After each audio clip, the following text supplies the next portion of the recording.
अगर भरत तिवारी कातिल है तो पुलिस जांच रिपोर्ट में देरी क्यों हो रही है, पूछ रहे हैं देश के लोग, पूछ रहे हैं बिहारी और पूछ रहे हैं वो लोग जो न्याय में विश्वास रखते हैं। नमस्कार, मैं मुकेश सुदैनिया, आप देख रहे हैं सीधे बोल यूपी।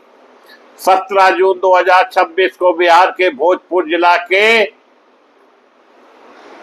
आरा क्षेत्र में 28 वर्षीय भरत भूषण तिवारी की पुलिस मुठभेड़ में मौत हो गई। पुलिस का दावा था कि भरत तिवारी पर कई आपराधिक मामले दर्ज थे और पुलिस पर फायरिंग करने के बाद जवाबी कार्रवाई में उसकी मौत हुई। लेकिन सबसे बड़ा सवाल, परिवार प्रत्यक्षदर्शियों ने पुलिस के इस दावे को चुनौती दी। उनका कहना है कि भरत तिवारी ने आत्मसमर्पण कर दिया था और उसके बाद भी उन्हें गोली मारी।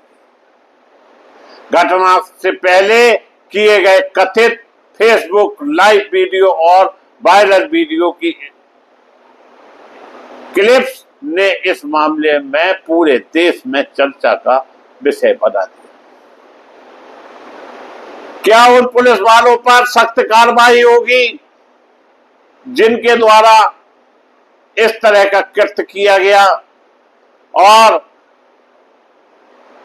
जबरदस्ती उसे मौत के गाल में सुला दिया?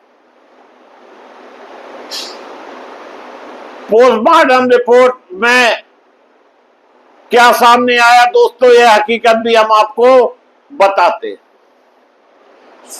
शुरुआत में 1 2 नहीं 3 गोलियां लगने की चर्चा थी, लेकिन बाद में सामने आई पोस्टमार्टम के रिपोर्ट, भरत तिवारी को कुल 5 गोलियां लगी थी। यानी वो, हमें लगता है, हिंदुस्तान का सबसे बड़ा अपराधी था जिसके 5 गोलियां मारी गई थी। इसके बाद एनकाउंटर की परिस्थितियों पर अधिक सवाल उठे थे।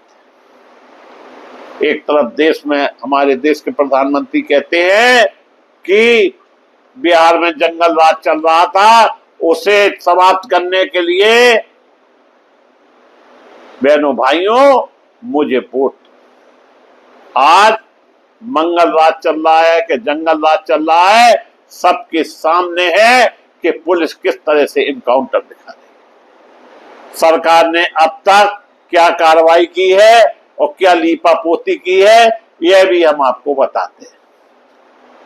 जन आक्रोश बढ़ने के बाद बिहार सरकार ने न्यायिक जुडिशियल प्रोटेस्ट के आदेश दे दिए। एक थानेदार सहित 4 पुलिस कर्मियों को निलंबित कर दिया। लेकिन इससे क्या भरत तिवारी वापस आ गए? क्या उनके परिवार को न्याय मिल गया?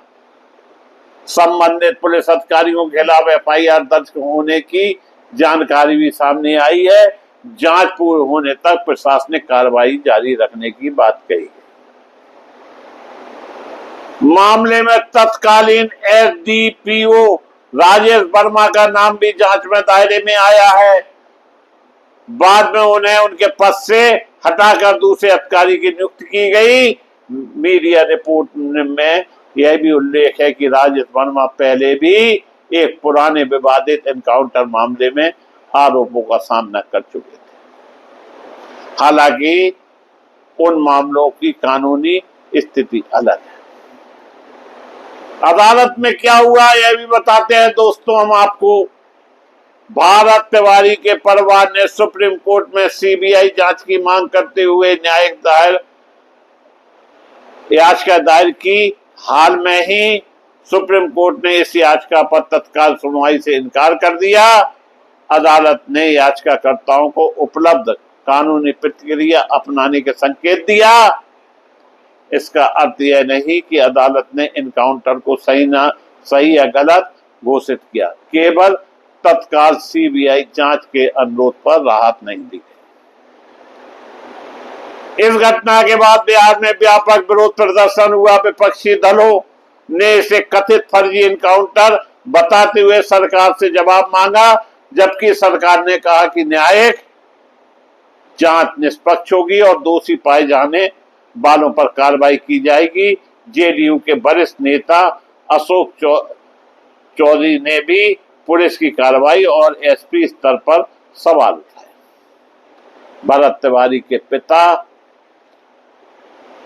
काशीनाथ तिवारी लगातार निष्पक्ष जांच और दोषी पुलिसकर्मियों के खिलाफ सख्त कार्रवाई की मांग कर रहे हैं। उनका कहना है कि उन्हें न्याय मिलना चाहिए और जांच पूरी तरह स्वतंत्र एजेंसी से कराई जाए। दोस्तों, भरत तिवारी का मामला छोटा मामला नहीं और सोची समझी रणनीति के तहत इन्हें मारा गया। यह बात आम लोग कह रहे हैं, मैं नहीं कह रहा। यह मामला अभी भी जांच और न्याय प्रक्रिया के अधीन है। पुलिस का आधिकारिक पक्ष और परिवार के आरोप एक दूसरे से भिन्न हैं।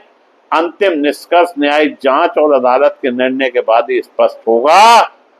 फिलहाल सरकार द्वारा न्यायिक जांच, पुलिसकर्मियों के निलंबन और प्रशासनिक कार्रवाई की प्रक्रिया जारी है। दोस्तों, जिस तरह से देश के अंदर फर्जी इनकाउंटर किए जा रहे हैं, उसी से जुड़ा हुआ यह भी मुद्दा है।